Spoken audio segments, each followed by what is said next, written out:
bahwa dalam bahasa yang sederhana lah, kartu-kartu Febri udah dipegang. Mau dibilang saling sandra kek, mau saling bacok kek, terserah. Pokoknya akhir tahun ya, masyarakat juga pasti akan menilai. Coba lihat, terhadap kasus-kasus lain bagaimana kerja polisi? Iya. Penggeledahannya bagaimana? Dahsyat juga tidak?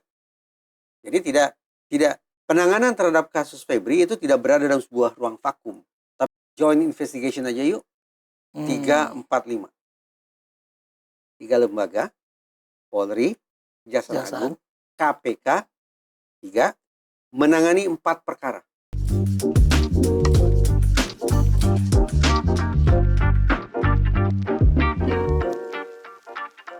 Lembaga. Tapi pola ini kan berulang, Mas. Iya. Kita ingat kasus cicak buaya kan. Iya. Ini yang ke episode keempat menurut saya. Iya, di POV Code of Silence, tapi juga mungkin tanda kutip dendam gitu ya antar lembaga. Kita nggak tahu ya. Cicak buaya jilid 1 Mas Pak Bibit dan Chandra Hamzah kalau kita lihat. Gara-gara kasus Susno Duaji. Terus yang jilid 2-nya, Novel Baswedan. Gara-gara Korlantas Joko Susilo. Ini kan polanya. Yang ketiga sebut dong. Kenapa nggak mau sebut? Yang ketiga saya lupa, Mas. Apa, Mas ya? Nah, Bambang Wijoyanto. Oh, Mas BW. Ya, gara-gara itu Budi Gunawan. Berat ya. Kira-kira soal patternnya kan mirip-mirip. Apa ini bagian dari itu? Memang ada perbedaan. Dejavu ya. Iya, kita jadi dejavu loh. Ini kok mirip-mirip. Cuma para pihak aja yang berbeda. Kan? Kalau dulu KPK, Polri, sekarang Polri dan Kejaksaan. Apa waktu itu bagian dari Code of Silence juga? Atau memang beda karakter dengan... Mungkin beda karakter ya. Beda. Kalau yang saya katakan Code of Silence itu adalah berangkat dari pertanyaan kenapa pengungkapannya tidak oleh lembaga itu sendiri. Oke, artinya dari awal sudah sepakat mereka antara semua lembaga. Secara internal kita punya alasan yang terbenarkan lewat riset bahwa boleh jadi Code of Silence bermain-main. Kenapa Febri selama sekian lama ditersangkakan melakukan korupsi tapi tidak kunjung terungkap oleh otoritas kejaksaan sendiri. Atau sebaliknya BGN oleh sejumlah petinggi Polri, kenapa tidak diungkap oleh Polri? Jangan-jangan Code of Silence. Itu masing-masing. Sementara terkait benturan, kemungkinan benturan, ada istilah begini, Mas. Seperti tadi sudah kita singgung ya. Ternyata ada tujuan ekstra loh di balik proses penegakan hukum, yaitu menjaga keharmonisan antar lembaga. Antar lembaga tadi. Ya. Agenda ini jadi sangat penting karena kalau kita mau jujur, antar lembaga penegakan hukum tidak senantiasa koordinatif, kolaboratif. Tapi bisa sendiri-sendiri. Tapi justru bisa kompetitif. Wah, kompetitif. Ya, baik itu sehat ataupun tidak sehat. Ya. Kompetitif berarti ada target dong tujuan. Nah, kalau bicara target, tambah lagi modelnya ini. Tambah lagi pertanyaannya. Ini proses pengungkapan penegakan hukum terhadap Febri. Kasus ya. Murni demi penegakan hukum itu sendiri. Atau untuk mencapai target-target kepentingan yang lain. Betul. Kenapa saya paranoia? Benar saya paranoia ini. Tapi paranoia yang terbenarkan secara ilmiah. Lewat istilah model strategis. Model strategis ini apa nih, Mas? Ternyata lewat riset panjang oleh psikologi forensik juga diketahui bahwa paling tidak tempo-tempo otoritas penegakan hukum itu bekerja mengungkap suatu kasus bukan demi penegakan hukum itu sendiri. Ini masih soal teori, bukan kasus ini ya? Konteks lain ya? Konteks lain. Saya kan gunakan istilah otoritas penegakan hukum untuk mencapai kepentingan yang lain. Misalnya, mungkin ada satu lembaga yang ingin cari muka kepada pembuat kebijakan suatu negara, kepada presiden atau perdana menteri atau raja atau apapun, sehingga cara dia untuk mendapatkan posisi yang lebih dominan adalah dengan melakukan pengungkapan kasus terkait dengan kantor sebelah. Ya, jadi secara teori ada ya dibenarkan ya itu, model strategis itu ya. Bukan berarti dibenarkan, tetapi ini temuan. Artinya sebuah fakta yang niscaya oleh otoritas penegakan hukum akan disangkal. Tapi ini lewat riset.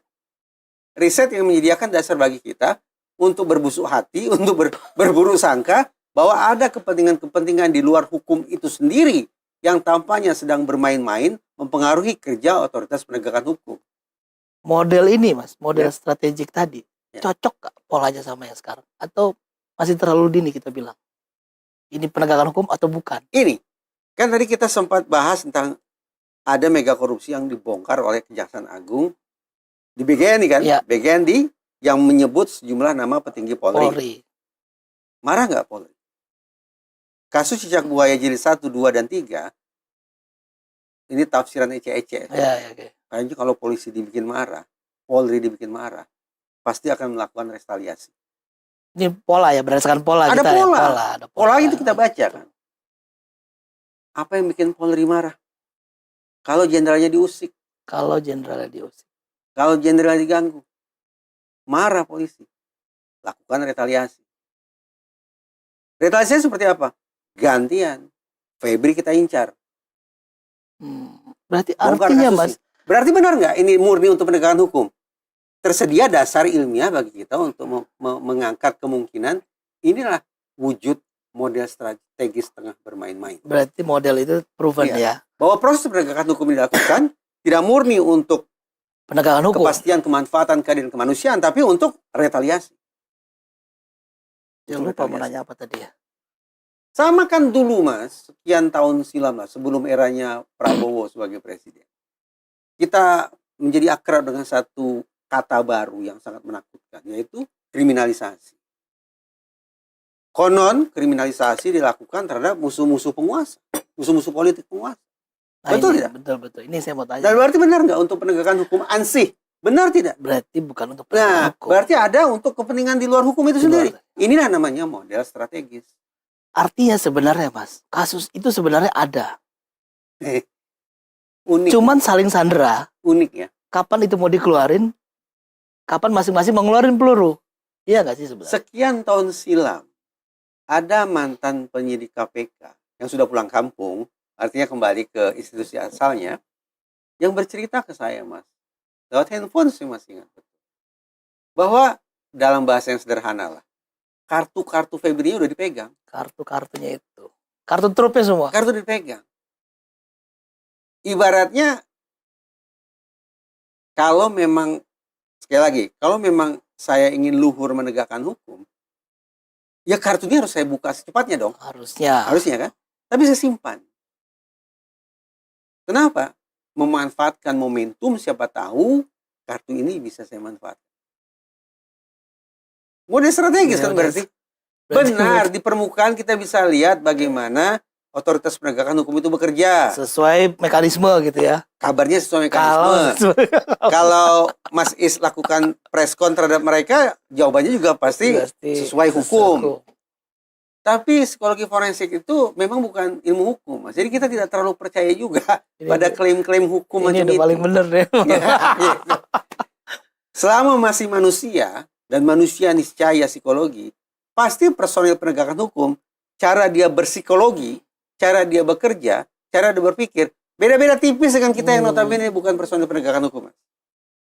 Ini menarik Mas ya. Kalau kita lihat saling sandera satu sama lain. Oh, iya. Tinggal momentumnya aja kapan itu dikeluarin. Nah, saya melihat bahwa rivalitas, bahkan mungkin mau disebut permusuhan terlalu ekstrim. Rivalitas lah gitu ya. Gesekan antar lembaga penegakan hukum itu sesungguhnya tidak hanya terjadi di Indonesia, Mas. Di Amerika pun terjadi. Padahal di Amerika itu kan memberlakukan power sharing, power distribution. Berarti masing-masing lembaga punya porsi yang pas, agar kemudian tidak gontok-gontokan cari porsinya juga. Gitu. Itu Amerika saja. Ada gesekan antara polisi dengan FBI dan seterusnya dan seterusnya. Oh iya. Dengan demikian, saya meyakini bahwa gesekan atau ketidakharmonisan antara lembaga penegakan hukum itu sifatnya kodrati. Tertakdirkan dalam garis tangan mereka. Tidak kolaboratif tulen. Tapi bisa saja saling ganggu.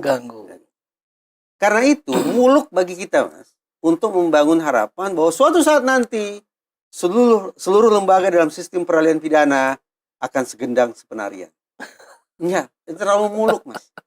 Bagi saya, yang saya cari cuma satu sekarang. Kalian mau gontok-gontokan silakan. Mau gesekkan silakan. Sepanjang nanti laporan akhir tahun masing-masing lembaga bisa membuka rapornya dan meyakinkan masyarakat. Itu aja deh. Terserah mereka mau rivalitasnya seperti apa, mau panas seperti apa, silakan. Mau dibilang saling sandra, mau saling bacok kayak terserah. Pokoknya akhir tahun ya, Desember 2026, saya akan menyimak laporan akhir tahunnya KPK seperti apa, Polri seperti apa, Kejaksaan Agung seperti apa. Tapi dari laporan itu, Mas, apa yang ditunggu, Mas? Apa highlight yang Mas Reza lihat? Bukan orang. Selama sekian tahun, Polri misalnya mengisi laporan akhir tahunnya sebatas dengan jumlah kasus, Iya, jumlah pasti laporan. angka-angka itu disebut Iya. sekian. Apakah naik, apakah stagnan, ataukah turun. Itu bagus-bagus lah laporannya lah. Kalau saya mengatakan, dan sepertinya sudah mulai dipraktekkan ini sekarang, tidak cukup datanya berarti pada jumlah. Oke. Tapi dari jumlah itu diapakan? Yang lanjut ke litigasi berapa?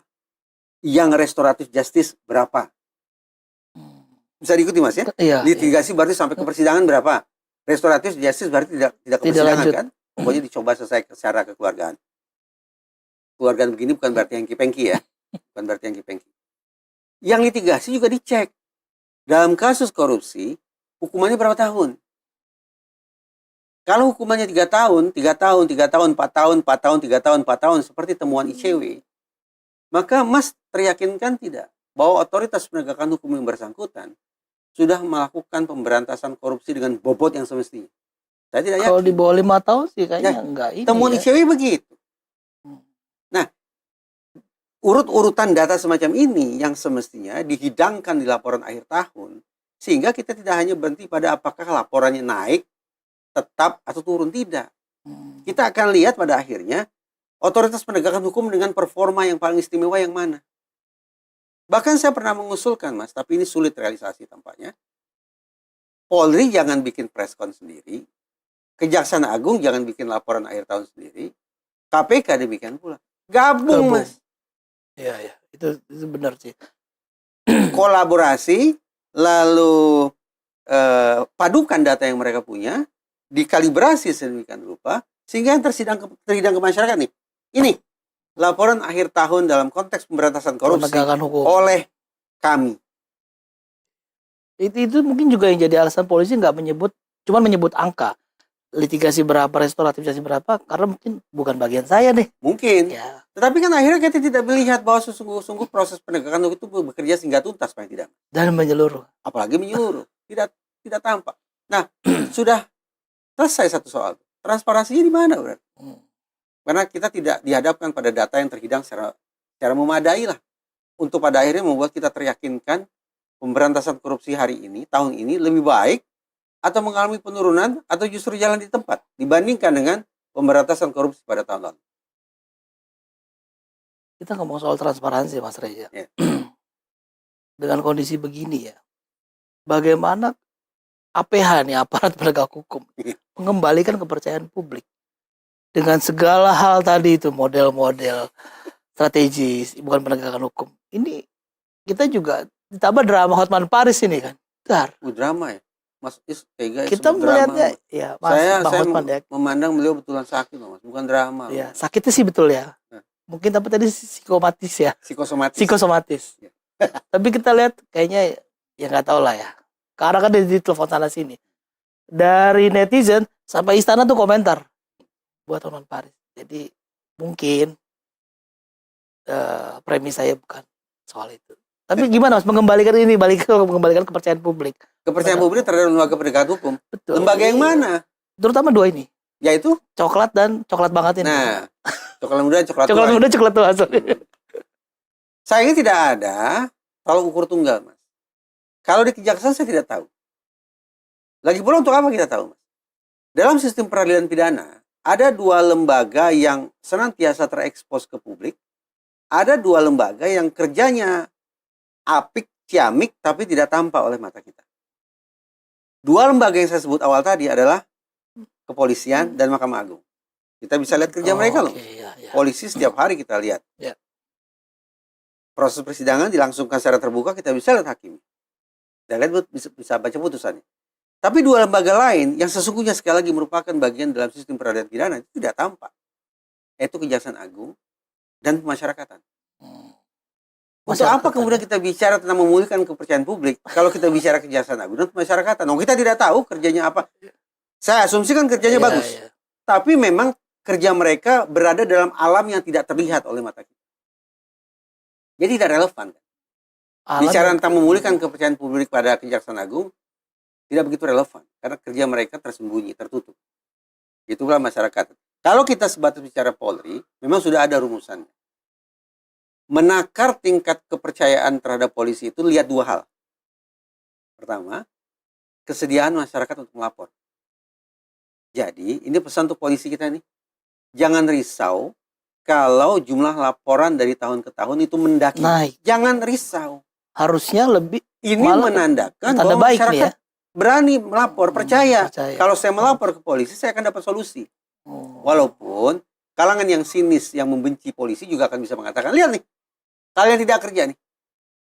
Jadi Jumlah laporan meninggi, itu menandakan kalian tidak hadir.